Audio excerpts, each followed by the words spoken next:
Most frequently asked question, how many tiles should I make?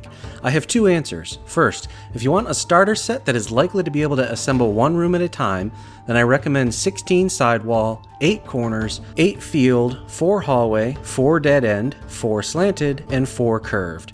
If you're just starting out, that's a good way to go.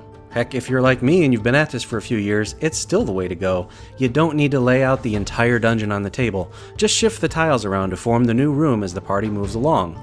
But if you're a completionist or just enjoy the spectacle of it all, the answer is to simply finalize your dungeon map and then build whatever tiles are needed to create that dungeon.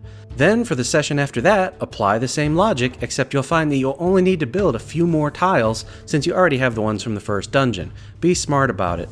Don't do more work than is needed just for the sake of collecting. This approach is exactly what I did for the Vault of Iptiz back in episode 17. Subsequent to that, I only had to build a few more tiles for my next scenario, Julinda's Gauntlet, which we saw in episode 30. You see, your personal dungeon design tendencies will naturally ferret out your tile needs. For me, I began with a design constraint that the entire dungeon must fit in a 2x3 foot space on the game table. This means short hallways and a dense room count, which in turn means lots of shared walls, which I love to take advantage of for puzzles and traps. You know, a lever on this wall does something in the room directly on the other side, that sort of thing. With limited exceptions, I don't like dungeons to last more than a single session, so I follow the 5-block formula when I design, and I've found that a 2x3 foot dungeon happens to line up with that very well. Of course, if you're running a published product, all bets are off. Either you have a monumental task ahead of you, or take my first answer. Find the biggest room in the dungeon, make just enough tiles for that, and move on.